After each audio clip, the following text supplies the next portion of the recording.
Hello guys, welcome to my channel. चलिए सीधे अब पॉइंट की बात पर आते हैं। इस बार जो है लेखपाल का जो फॉर्म आए हुए हैं ना, इसमें आपकी सिलेबस में पूरी तरह से चेंजेस हो गए हैं, जिसमें कंप्यूटर का सिलेबस भी ऐड किया गया है। और कंप्यूटर का वेटेज 15 नंबर का है, जो कि अच्छा खासा वेटेज रखता है। तो इसलिए ये कंप्यूटर का देखिए ये वाला सिलेबस दिया हुआ है, ये सिलेबस है कंप्यूटर का। तो बहुत से बच्चों को प्रॉब्लम आ रही है कि मतलब कंप्यूटर में कैसे पढ़ना है, क्या पढ़ना है। चलिए मैं आज अपने खुद का नोट्स हैंड रिटन जो मैंने बनाए हुए हैं, मैं उसके लिए बताता हूँ। ठीक है, चलिए ये देखिए जो मैंने अपने खुद के हैंड रिटन नोट्स बनाए हुए तैयार किए हैं। ये कंप्यूटर के जो कि 15 नंबर का है, 15 नंबर में अच्छा खासा वेटेज है, जिससे मेरे हैंड रिटन नोट्स अगर आप पढ़ेंगे तो आपको 15 में से 15 तो नहीं, मान के चलो 13 या 14 के स्कोर आराम से कर लेंगे। चलिए मैं आज अपने हैंड रिटन नोट्स वीडियो के माध्यम से डेली प्रोवाइड कराऊंगा। चलिए आज पहला नोट्स है हमारा, ये हमारा है बेसिक आर्किटेक्चर ऑफ कंप्यूटर दिया हुआ है हमारा। इसमें जो है ये इनपुट होता है, तो इनपुट है, इनपुट हमने कोई चीज़ इनपुट दिया तो इनपुट से प्रोसेसिंग होती है, प्रोसेसिंग से आउटपुट प्राप्त होता है हमें, अर्थात इनकोडिंग से प्रोसेसिंग की तरफ जाते हैं। अब ये डिकोडिंग हो जाता है तो आउटपुट मिल जाता है। यानी कि इनपुट में जो होता है डाटा होता है, इंस्ट्रक्शन होते हैं, यानी कि हम कोई भी रॉ मटेरियल होता है या फिर हमने कोई इंस्ट्रक्शन दिया कंप्यूटर को तो वह प्रोसेस कराएगा। प्रोसेस कराने का कार्य सीपीयू करता है, और ये प्रोसेस कराने के बाद में हमें जो रिज़ल्ट मिलेगा, जो इन्फॉर्मेशन मिलेगी, वो हमें आउटपुट के थ्रू मिलेगी। और जो सीपीयू होता है, ये सीपीयू भी 3 टाइप में डिवाइडेड होता है। सीपीयू में एक होता है कंट्रोल यूनिट, सीयू कहते हैं जैसे, एक मेमोरी यूनिट एमयू होता है, एक अरिथमेटिक लॉजिक यूनिट होता है हमारा। ये 3 टाइप का होता है। फिर इनपुट हम डाटा से देते हैं और आउटपुट हम इंफॉर्मेशन से लेते हैं। ये इनपुट डिवाइसेस होती हैं कुछ, जैसे कीबोर्ड है, माउस है, स्कैनर है, जॉयस्टिक है, ईटीसी। ये आउटपुट डिवाइसेस हैं हमारी कुछ, जैसे कि मॉनिटर है, प्रिंटर है, स्पीकर है, हेडफोन्स। ये आउटपुट डिवाइसेस होती हैं हमारी। ये जो होता है बस, यानी कि एक बस का होता है जिसको हम कहते हैं सेट ऑफ वायर कहते हैं, टाइप ऑफ बस। बस के भी कुछ टाइप होते हैं, जैसे कि 1 2 3, 3 टाइप का बस होता है हमारा। एक एड्रेस बस होता है, जो एड्रेस को ट्रैवल कराता है, वह हमारा यूनिडायरेक्शनल भी होगा, और अर्थात यह एड्रेस केवल जा सकता है, कुछ ले नहीं सकता। ये एड्रेस बस कहलाता है। डेटा बस, जो डेटा को ट्रैवल कराएगा। और बाई डायरेक्शनल होता है, जो एड्रेस बस था ये हमारा यूनिडायरेक्शनल था, लेकिन जो डेटा बस होता है ये बाई डायरेक्शनल होता है, अर्थात डाटा आता भी है और जाता भी है। यानी कि हमने कोई भी डेटा है, जैसे कंप्यूटर में पेन ड्राइव लगाते हैं, तो पेन ड्राइव में हम कंप्यूटर से पेन ड्राइव में भी ले लेते हैं और पेन ड्राइव से कंप्यूटर में भी ले लेते हैं, अर्थात ये वही हो गया बाई डायरेक्शनल। फिर आता है कंट्रोल बस। कंट्रोल बस क्या होता है? Used to control signal associated with peripheral devices, अर्थात पेरिफेरल डिवाइसेस वह डिवाइसेस होती हैं जो अलग से एक्सटर्नली कंप्यूटर में लगाए जाते हैं। अर्थात ये पेरिफेरल डिवाइसेस वे होती हैं, जैसे कीबोर्ड है, प्रिंटर है, स्कैनर है, जिनको हम अलग से कंप्यूटर में लगाते हैं, वे हमारी सब पेरिफेरल डिवाइसेस कहलाएंगी। ALU इसकी फुल फॉर्म में arithmetic logical unit, CU control unit, MU है मेमोरी यूनिट। इस MU में, हमारा मेमोरी यूनिट में, इसमें रजिस्टर को यूज किया जाता है, यह मात्र KB में होता है। CPU है, प्रोसेसर की स्पीड हर्ट्ज या CPS में मापते हैं हम। CPS की फुल फॉर्म होती है क्लॉक पर सेकेंड। फिर इसके बाद में आता है ये कंप्यूटर है, तो कंप्यूटर की फुल फॉर्म को अगर देखेंगे हम, तो हमारा common operating machine purposely used for technologically and educational research. Super computer की स्पीड फ्लॉप्स में मापी जाती है, इस फ्लॉप्स को हम कहते हैं floating operation second. Fast speed, सबसे फास्ट स्पीड जो होती है रजिस्टर की होती है, जो कि CPU का पार्ट होता है। अर्थात अगर रजिस्टर नहीं होगा ऑप्शन में, तो हमारा कैश मेमोरी होगा, इस कैश मेमोरी की स्पीड होगी। फिर इसके बाद में अगर ये भी ना मिले, ये भी ना मिले, फिर हमारा रैम की होगी स्पीड। ये तीनों ना मिलेंगे तो हमारा हार्ड डिस्क की होगी। यानी कि सबसे हाई स्पीड जो होती है वह रजिस्टर की होती है, और इधर कम होती हुई चली जाती है स्पीड। सर्वाधिक स्टोरेज क्षमता जो होती है, भंडारण क्षमता जो होती है, वह हमारी रजिस्टर है, कैश मेमोरी है, रैम है, हार्ड डिस्क है। जो रजिस्टर होता है ये KB में होता है, कैश मेमोरी MB में होती है, और रैम जो होती है GB में चलती है, और जो हमारी हार्ड डिस्क है ये हमारी TB में होती है। अर्थात सबसे ज़्यादा जो स्टोरेज क्षमता होती है हार्ड डिस्क की होती है, इधर को ये कम होती हुई चली जाएगी, और रजिस्टर की सबसे कम स्टोरेज क्षमता होती है हमारी। कंप्यूटर साक्षरता दिवस 2 दिसंबर को मनाया जाता है। ये कंप्यूटर शब्द की उत्पत्ति कंप्यूट और लैटिन शब्द से हुई है। वैन वाइड एरिया नेटवर्क होता है, यह सबसे बड़ा नेटवर्क है। इसका सबसे अच्छा एग्जाम्पल है इंटरनेट, सबसे बड़ा अच्छा एग्जाम्पल है इसका। डेटा एक रॉ फैक्टोरियल है, और डाटा चेंज होता है इन्फॉर्मेशन में। हम डाटा लेते हैं और इन्फॉर्मेशन हो जाता है चेंज, अर्थात कैसे, सीपीयू चेंज कर देता है, यानी सीपीयू प्रोसेस करके चेंज कर देता है। ठीक, सीपीयू एक हार्डवेयर का उदाहरण है, सीपीयू एक हार्डवेयर का उदाहरण है। फिर आता हमारा कंप्यूटर का basic architecture John von Neumann ने दिया था, इम्पॉर्टेंट है। देखिए, कंप्यूटर की भाषा बाइनरी लैंग्वेज है। कंप्यूटर डेटा की सबसे छोटी इकाई बिट होती है और विश्व में सर्वाधिक कंप्यूटर वाला देश संयुक्त राज्य अमेरिका। सबसे ज़्यादा कंप्यूटर जो हैं संयुक्त राज्य अमेरिका में है हमारे, और भारत में 70वां नंबर पे आता है कंप्यूटरों में। फिर आता है हमारा इंटरनेट उपयोगकर्ता पहला देश जो है चीन, सबसे ज़्यादा चीन में इंटरनेट यूज होता है। और दूसरे नंबर पर हमारा भारत आता है जो कि सबसे ज़्यादा इंटरनेट यूज करता है। CAD कैड जो होता है कंप्यूटर एडेड डिज़ाइन, इसका फुल फॉर्म है। यह एक सॉफ्टवेयर है। CAD कैड यानी कि जो है हमारा सॉफ्टवेयर होता है। ये ड्राइंग स्केचेस बनाता है, यानी कि जो बड़े बड़े कार्य होते हैं उनको करने का कार्य CAD कैड के द्वारा किया जाता है। देखिए, दुनिया की पहली प्रोग्रामर लेडी एडा लवलेस को माना जाता है। जो प्रोग्रामर है हमारी, वह दुनिया की सबसे पहली जो है हमारी लेडी एडा लवलेस को माना जाता है। इन्होंने चार्ल्स बेबेज के एनालिटिकल इंजन के लिए पहला प्रोग्राम लिखा था। कंप्यूटर के जनक आ गए। कंप्यूटर के जनक यानी कि चार्ल्स बेबेज हैं, जो कि इंग्लैंड के निवासी हैं। 1791 में इनका जन्म हुआ, 1871 में इनकी मृत्यु हो गई थी। इन्होंने, चार्ल्स बेबेज ने डिफरेंस इंजन बनाया, इसका आविष्कार किया, यह 1822 में किया। इसका काम पॉइंट के बाद 20 अंकों तक की गणना करने का था। इन्होंने 1837 में एनालिटिकल इंजन बनाया, इसका काम पॉइंट के बाद 50 अंकों तक की गणना करने का था। फिर इसके बाद में आता है कंप्यूटर की परिभाषा। यह एक इलेक्ट्रॉनिक डिवाइस है जो अंकगणितीय और तार्किक गणनाएं करता है। अंकगणितीय में आता है प्लस माइनस गुणा भाग, तार्किक में आता है equal to, not equal to, greater than, not greater than. फिर आता है हमारा कंप्यूटर डेटा को इन्फॉर्मेशन में चेंज करता है। जो कंप्यूटर होता है डेटा को इन्फॉर्मेशन में चेंज करता है। डेटा है, डेटा को प्रोसेस कराया, प्रोसेस होने के बाद इन्फॉर्मेशन हमें मिली, अर्थात डेटा जो थे रॉ फैक्टरियल होते हैं, अर्थात कच्चे तथ्य होते हैं हमारे, यानी कि इनपुट हम होता है जो हम देते हैं। सीपीयू प्रोसेस करने का कार्य करेगा और सूचना हमें देगा इन्फॉर्मेशन के रूप में, पक्के तथ्य देगा वह इन्फॉर्मेशन के रूप में, और आउटपुट मिलेगा। हमने इनपुट दिया तो आउटपुट मिलता है। मान लो हमने गूगल पर सर्च किया, H कैपिटल में है, ARIH, S नहीं लिखा, यानी कि हरीश कुमार लिखना था हमें, लेकिन और हरीश कुमार सही उत्तर मिला, अर्थात हमने गलत सर्च किया और आंसर हमें सही मिला, अर्थात हमने रॉ फैक्टोरियल, जो रॉ मटेरियल होता है ना, रॉ मटेरियल कच्चे तथ्य सर्च किए थे, यानी कि गलत, और हमें सूचना जो मिली वह पक्के तथ्य में मिली, अर्थात सही में मिली, अर्थात कंप्यूटर को इनपुट दिया और आउटपुट मिला। फिर इसके बाद में आता है कंप्यूटर द्वारा डाटा को सूचना में परिवर्तित करना, EDP कहलाता है।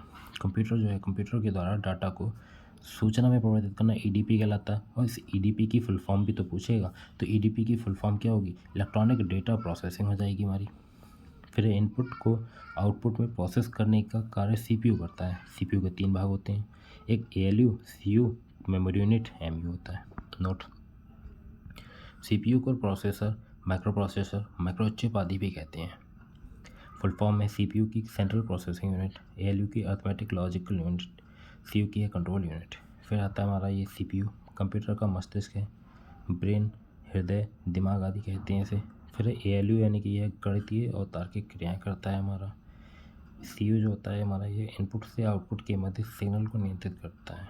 इनपुट से आउटपुट के मध्य सिग्नल को नियंत्रित करने का कार्य कंट्रोल यूनिट करता है। फिर ये MU है, MU आता है यानी कि जो रजिस्टर होता है इसमें, यह इनपुट से जब आउटपुट प्राप्त होता है तो उसके भंडारण या स्टोरेज को करता है। ये MU, memory unit. Raw fact data, data 2 प्रकार का होता है, एक संख्यात्मक डेटा जिसे न्यूमेरिक डेटा कहते हैं, एक गैर संख्यात्मक डेटा होता है जिसे अल्फा न्यूमेरिक डेटा कहते हैं। जो न्यूमेरिक डेटा होता है 0 से 9 तक संख्याएं होती हैं, और जो हमारा अल्फा न्यूमेरिक डेटा होता है संख्या को छोड़कर बाकी सब A to Z या स्मॉल A to Z या फिर star, at the rate, hash, emoji, ये सभी हमारे अल्फा न्यूमेरिक डेटा में आते हैं। इसमें आता है, सबसे पहले आया अबेकस, संसार का पहला गणना यंत्र है ये। इसका आविष्कार टिम क्रैमर ने किया, अर्थात आधुनिक अबेकस का आविष्कार जो था टिम क्रैमर ने किया था। इसका सबसे पहले प्रयोग चीन, प्राचीन बेबीलोन में हुआ। यह केवल गिनती कर सकता था अबेकस।